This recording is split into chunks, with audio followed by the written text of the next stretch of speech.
السلام علیکم ناظرین، میرا نام ہے ثنا۔ آپ دیکھ رہے ہیں ہمارے یوٹیوب چینل آج کی خبروں کے ساتھ۔ تو جی ناظرین، آج ہم بات کریں گے فلسطین اور اس پر ہونے والے ظلم و ستم کے بارے میں۔ ہم سیگمنڈ فرائڈ کا نظریہ نفسیات ڈیتھ ڈرائیو سے تو واقف ہیں، جس میں انسان تباہی اور تکالیف پہنچا کر خوشی محسوس کرتا ہے۔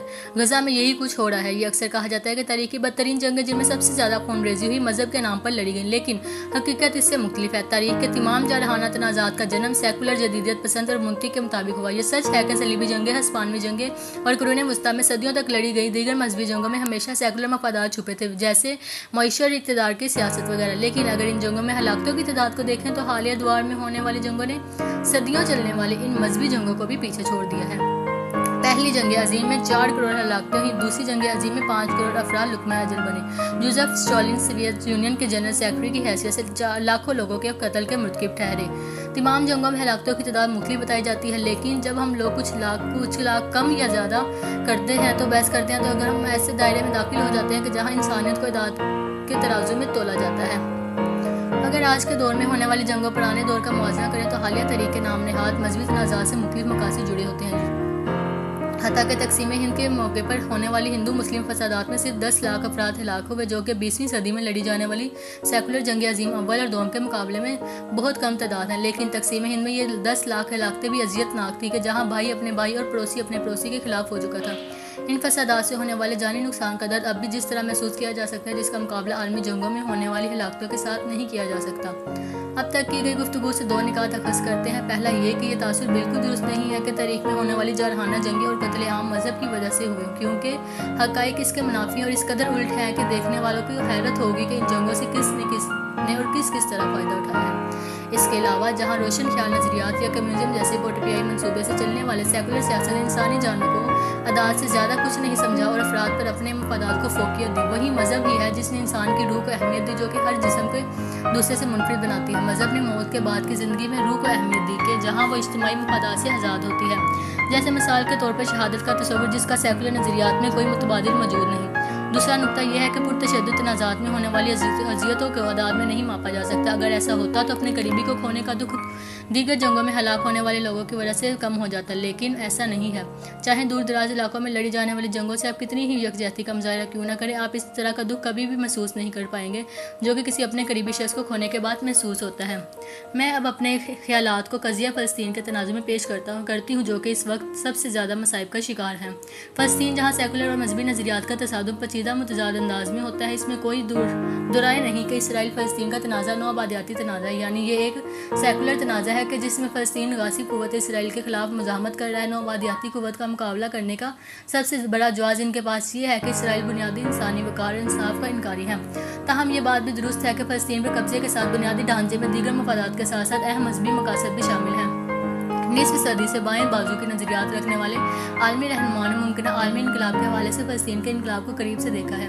اسی طرح ایک صدی سے مسلمانوں نے فلسطینیوں کے مصائب کو پوری دنیا کے مسلمانوں کے مصائب سمجھا ہے، جبکہ فلسطین پر یہودی تسلط کو مسلمانوں کی خود مختاری کو کم کرنے کے تسلسل کی کڑی قرار دیا گیا ہے۔ اسرائیلیوں نے بھی نو آبادیات کے نظریات نسلی برتری سائنسی تصورات کے مطابق نہیں بنائے، بلکہ انہوں نے یہودی برتری کے نظریات کو بائبل میں ہونے والی پیشگوئیوں سے اخذ کیا ہے۔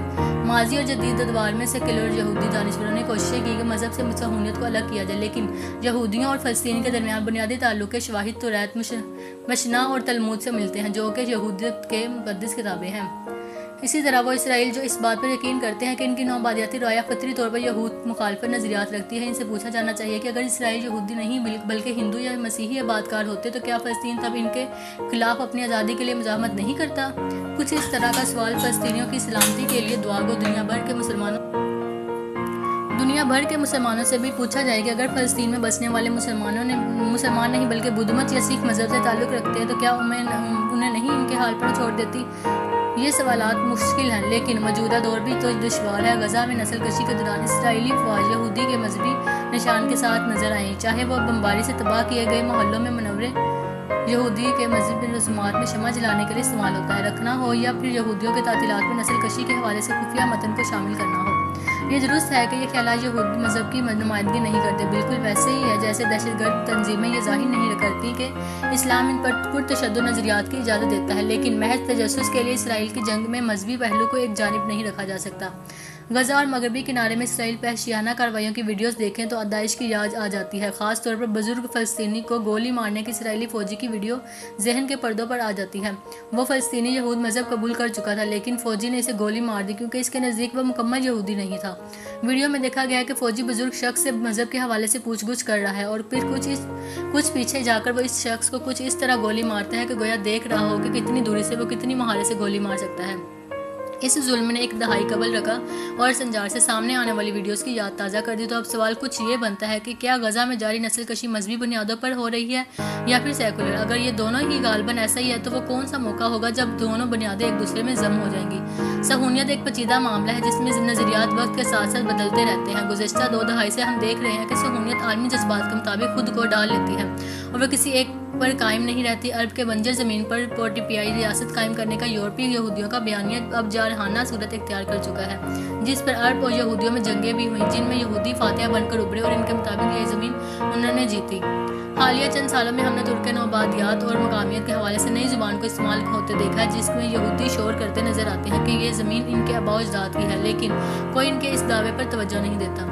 ان کے بیانات میں تبدیلی سے واضح ہے کہ عالمی جذبات اسرائیل پر بھی اثر انداز ہوتے ہیں اور ان سے مواقف ہونے کے لیے محنت اور مسلسل کام کرنا پڑتا ہے، لیکن اب چونکہ فلسطین کی کہانی سے دنیا واقف ہی ہے اور جو بھی اس کہانی کو سنتا ہے وہ بھی ان سے ہمدردی کرنے لگتا ہے۔ اسرائیل کو تیزی سے تبدیل ہوتے دنیا سے مواقف ہونے کے لیے نئی حکمت عملی تلاش کرنا ہوگی۔ 7 اکتوبر کو حماس کے اسرائیل پر حملے کے بعد ایک نئی قسم کا بیانیہ سامنے آیا۔